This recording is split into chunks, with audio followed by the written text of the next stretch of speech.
Ha llegado el momento de escuchar la palabra de Dios. Un potente mensaje extraído de las Sagradas Escrituras. En la voz del pastor Carlos Hoyos. Capítulo 2, verso 6, ¿cómo dice? Por lo cual también contiene la Escritura: he aquí pongo en Sión la principal piedra del ángulo, escogida y preciosa, y el que creyere en él no será avergonzado. Para vosotros, pues, los que creéis, él es precioso, pero para los que no creen, la piedra que los edificadores desecharon ha venido a ser cabeza del ángulo, y piedra de tropiezo, y roca que hace caer, porque tropiezan en la palabra, siendo desobedientes, a lo cual fueron también destinados. Pueden sentar.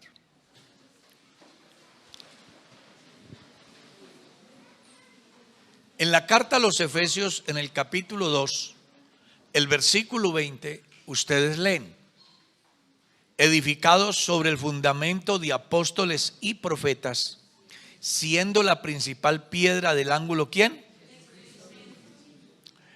Cuando Elías reconstruyó el altar, utilizó 12 piedras conforme a los nombres de los 12 patriarcas de las tribus de Israel.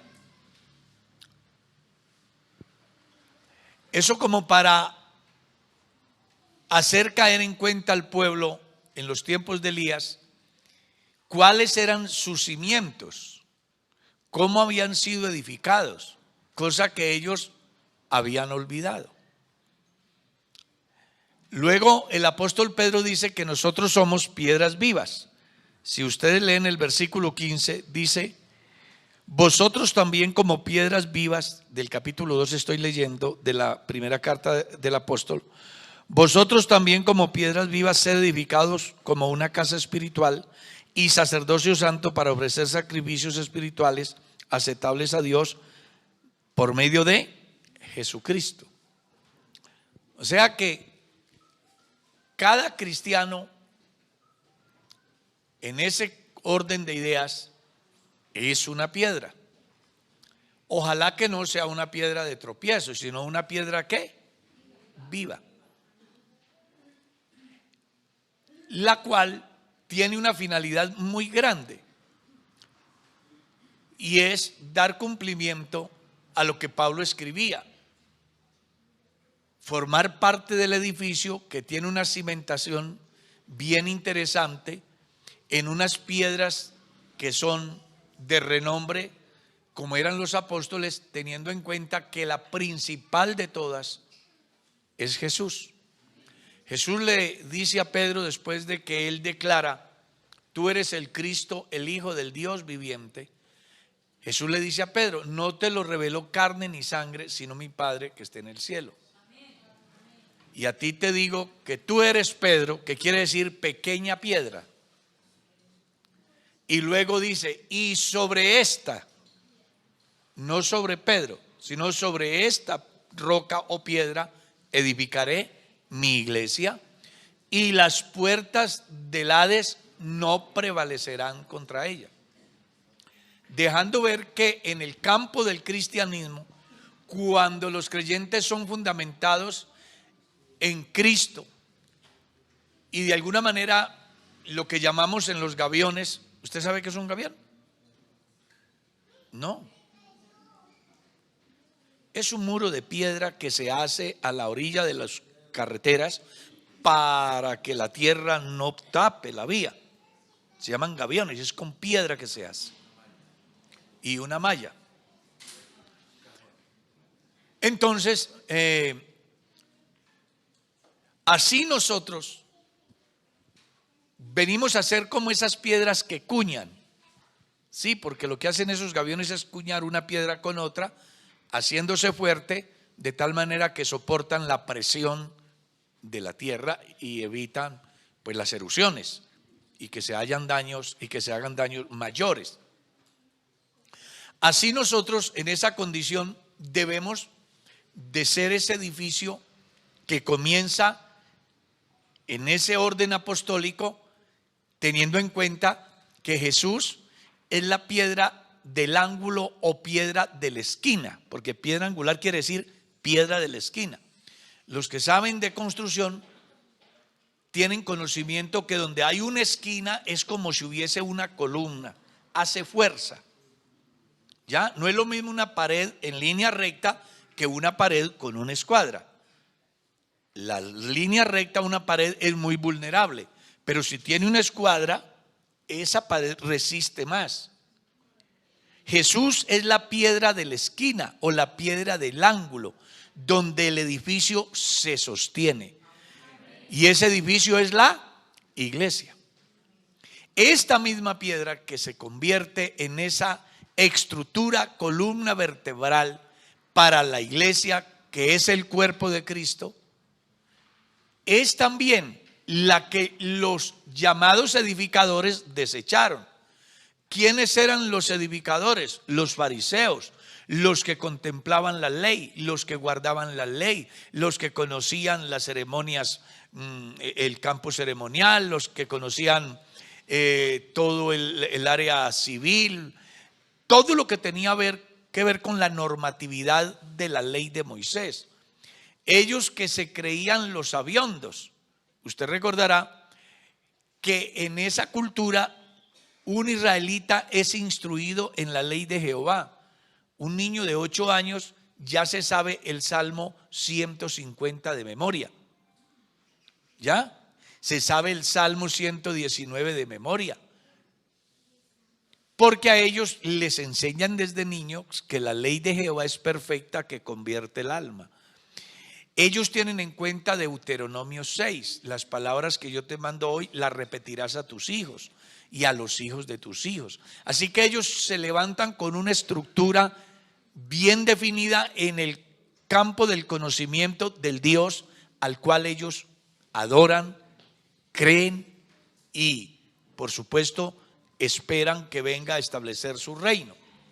Ellos esperan su Mesías. Sin embargo, cuando Él ha venido, lo han desechado.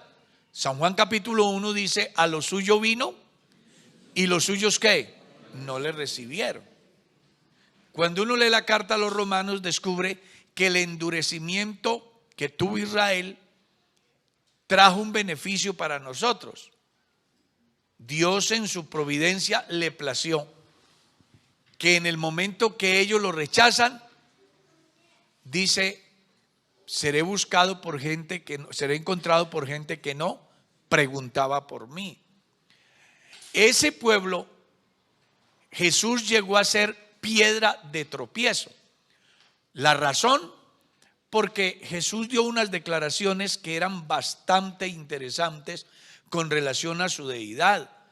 Él no escatimó esfuerzos para darse a conocer, solo que a causa del velo que está delante de ellos, no pudieron entender quién estaba delante de ellos.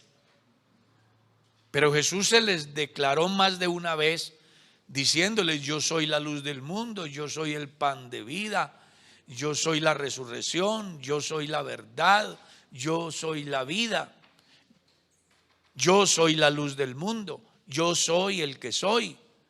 Ustedes son de abajo, yo soy de arriba. Si ustedes no creen que yo soy, en vuestros pecados moriréis. El que me ha visto a mí, ha visto al Padre.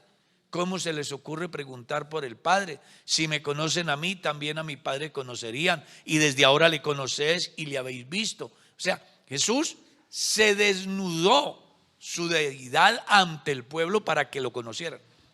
Pero ellos no estaban en condiciones, en razón a que ellos tenían un concepto diferente de Dios, del Dios invisible, del Dios que nadie puede verlo porque el que lo vea morirá. Así era el concepto mosaico, así era en el Antiguo Testamento. Así que ahorita viene un hombre dando todas esas declaraciones. Para ellos es una verdadera, es un escándalo, es una locura, es una piedra de tropiezo. No podemos aceptar. Él debía de venir de la cuna real, nacer en el palacio, nace en una pesebrera. No tiene sentido pensar que Él sea Dios. el dueño de todo, el creador de todo. Ahorita que venga a decir que es Dios uno que nace en un pesebre, que se supone que es hijo de una fornicación. No, ellos tropezaron. Por eso fue que Jesús dijo un día: bienaventurado el que no halle tropiezo en mí. Porque en Jesús no era difícil conocer al hijo del carpintero, no era difícil conocer al hijo de María. Todos sabían que él era un muchacho que había crecido. Es más, sabían que era analfabeta. ¿De dónde tiene esta sabiduría si no ha estudiado? Conocían todo. Entonces a ellos se les hizo muy difícil aceptar a Jesús como Dios, porque ellos no estaban acostumbrados a un Dios de esa índole. Ellos están acostumbrados al Dios Jehová, creador del cielo y de la tierra, el que siempre es la luz, el que es el gran pastor de Israel, el que los guió en el desierto, el que proveyó alimento, el que les abrió el mar, el que les dio rey, el que les estableció orden sacerdotal, les dio el privilegio de tener un santuario, de tener un culto. Ellos no para nada estaban dispuestos a aceptar un individuo que dicen que es el resultado de una fornicación como Dios. Para ellos eso fue problema, y por eso es que el escritor consagrado está diciendo que los edificadores la desecharon, no la tuvieron en cuenta, y se ha convertido para ellos ¿en qué? En piedra de tropiezo, en roca que hace caer, porque tropiezan siendo ¿qué? Desobedientes. ¿En razón a qué? A que Jesús da una normatividad que ellos deberían de poner por obra, y ellos no quisieron hacerlo. Incluso hizo cosas fuera de lo normal y ellos no las aceptaron. Alguna vez lo iban a apedrear y él les dijo: muchas obras buenas he hecho entre vosotros, ¿por cuál de ellas me apedreáis? Y ellos dijeron: no te apedreamos porque hayas hecho cosa alguna que sea buena, sino porque siendo hombre te haces ¿qué? Dios. Eso fue lo que a ellos les quedó grande, aceptar que él fuera Dios. Bendito sea el Señor, bendito sea Dios. O sea, mire la diferencia, cómo para la iglesia es la piedra del ángulo, para ellos es piedra de tropiezo. Es un obstáculo para avanzar en el conocimiento de Dios, porque Dios se sale de lo normal que ellos conocen de Dios y son hallados desobedientes, tropiezan. Por eso es que en la carta a los Corintios el apóstol Pablo plantea la tesis que para los griegos es una locura y para los judíos Jesús es una piedra de tropiezo. Para ellos tropiezo porque no pudieron aceptar que un hombre fuera Dios. Y para los griegos era una locura porque no puede ser que un tipo que matan por ladrón, por malo, ahorita venga a ser el Salvador. Eso no cabe en la cabeza de nadie, y mucho menos en el pensamiento de los más pensantes de su tiempo, que eran los griegos. Sin embargo, Pablo dice: para ellos locura y para los otros tropiezo, pero para nosotros es potencia de Dios y sabiduría de Dios, ya que en la sabiduría de Dios el mundo no conoció a Dios.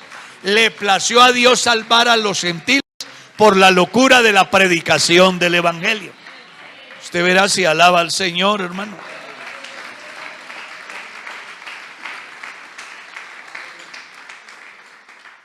Pero esa piedra también para los imperios es otra cosa. Cuando usted lee el libro de Daniel, capítulo 2, léalo si quiere, usted va a encontrar algo que es muy importante y que vale la pena que lo tenga en cuenta. Yo estaba escuchando alguna vez a un predicador hablar de esa piedra como si esa piedra, hablar de este pasaje refiriéndose a la gran imagen, diciendo que era Jesús.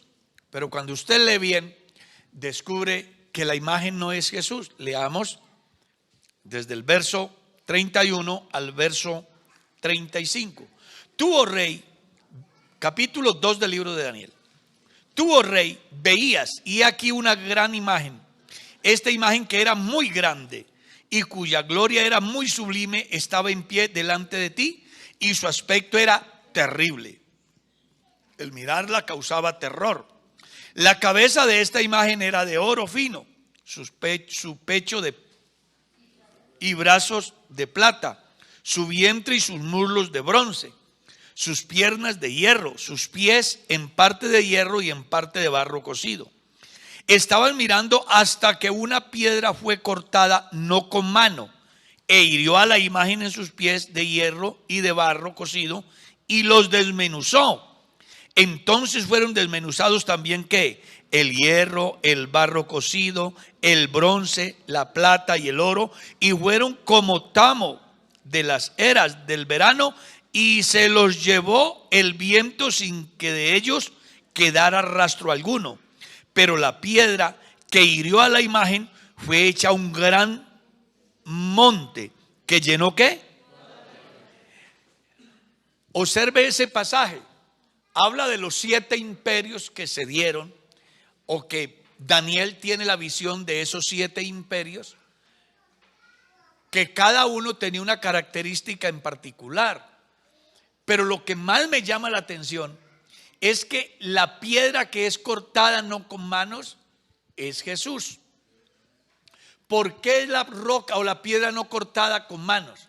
Porque todos los hombres tienen que ver con el proceso en el orden de la reproducción en el campo humano. Jesús no sufrió ese proceso porque Jesús fue engendrado por obra y gracia del Espíritu Santo.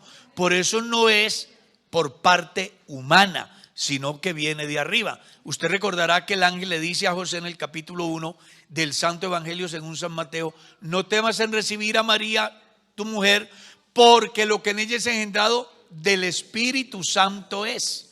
Y dará a luz un hijo y llamará su nombre Jesús, porque él salvará a su pueblo de sus pecados. Y dice: y todo esto aconteció para que se cumpliera lo dicho por el Señor por boca del profeta, cuando dijo: he aquí la virgen concebirá y dará a luz un hijo y llamará su nombre Emanuel, que traducido es Dios con nosotros.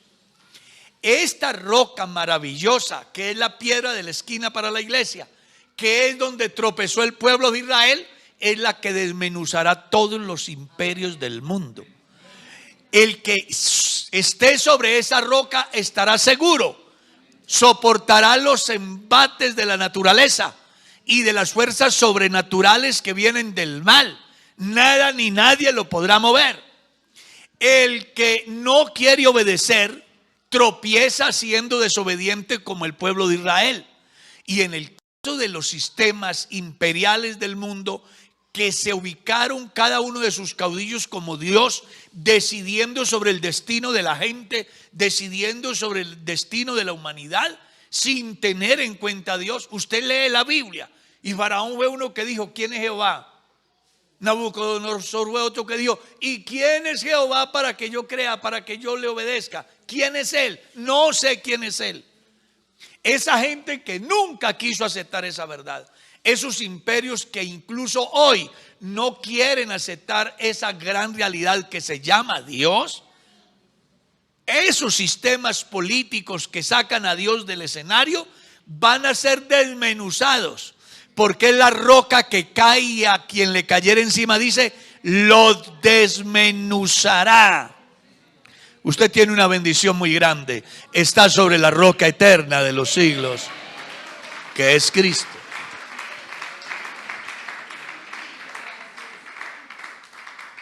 Entonces mire la importancia, lo que hace una roca llamada Jesús. Le da garantía a la iglesia que ni la muerte tendrá autoridad. Porque cuando dice: y sobre esta roca edificaré mi iglesia y las puertas del Hades no prevalecerán, está diciendo: pueden morirse en que yo los resucite. Eso es lo que le está diciendo.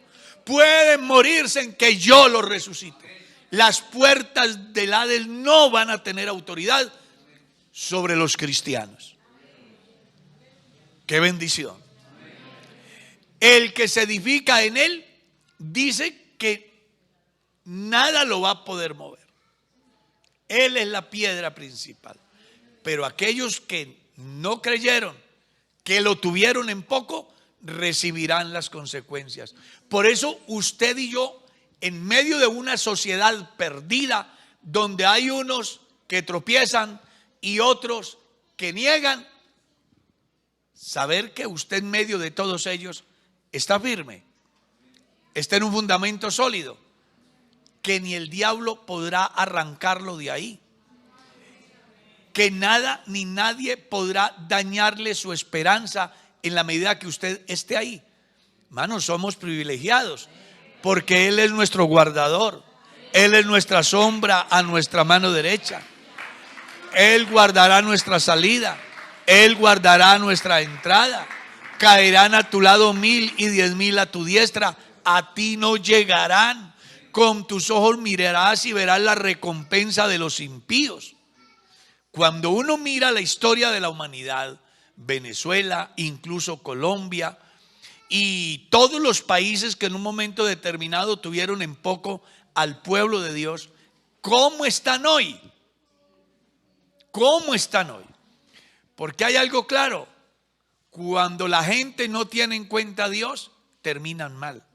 Pero me da una alegría grande saber que el mundo puede estar en la crisis más enorme, pero el justo está confiado como un león. Tenemos esperanza en Dios. Amén. Tenemos seguridad en Dios. Por eso fue que el salmista en el Salmo 61 dijo: llévame a la roca que es más alta que yo. Porque él sabía que el concepto general de él era muy grande y tenía mucha imagen, pero él ante la gran verdad era frágil, era indefenso, era vulnerable. Y la historia dice cuán vulnerable fue. No soportó una tentación. Y él decía: yo quiero estar en la roca más alta.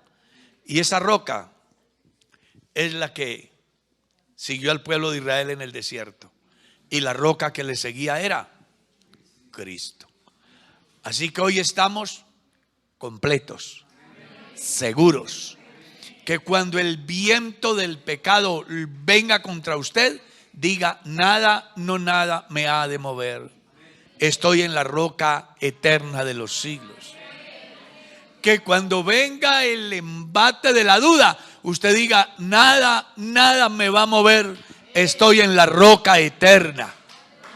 Aleluya. Que cuando venga el viento de falsa doctrina, usted diga: en Cristo estoy completo. Él es la cabeza de todo principado, potestad y dominio. Que usted tenga la capacidad de decir como Pablo: ¿qué me separará del amor de Cristo? Absolutamente nada. Y él dice: ni lo alto, ni lo bajo, ni lo pasado, ni lo presente, ni lo porvenir, ni ángeles, ni potestades, ni principados, ni hambre, ni desnudez, ni peligro, ni cuchillo, nada. Absolutamente me separará del amor de Dios que es en Cristo Jesús, Señor nuestro. Cuando una iglesia sabe dónde está fundamentada, pase lo que pase en el mundo, suceda lo que suceda a su alrededor, él siempre tendrá una conclusión: ¿a quién tengo en el cielo sino a ti? Y fuera de ti nada deseo en la tierra. Es tan importante que usted llegue a ser parte de la naturaleza de Dios, o que Dios llegue a participarlo de su naturaleza, que es lo que le va a hacer posible a usted su perseverancia en Dios.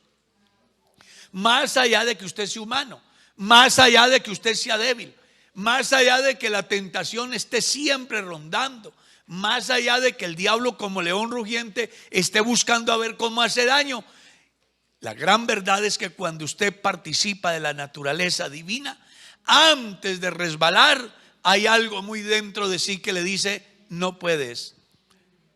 Perteneces a uno que es santo, a uno que es bueno, a uno que es perfecto, a uno en el cual no hay mudanza ni sombra de variación, a uno que de verdad sí nos ama de tal manera que hasta hoy nos ha prolongado su misericordia. Usted verá si lo alaba, Él está aquí.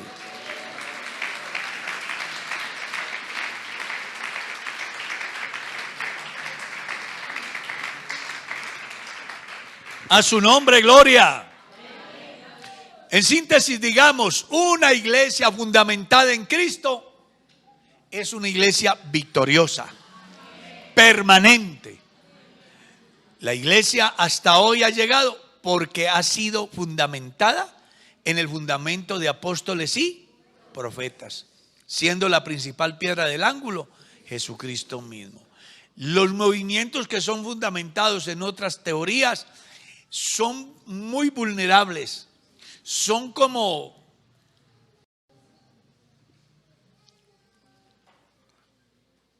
el caficultor que recoge su producto, lo echa a la zaranda y la mayoría del grano malo sale.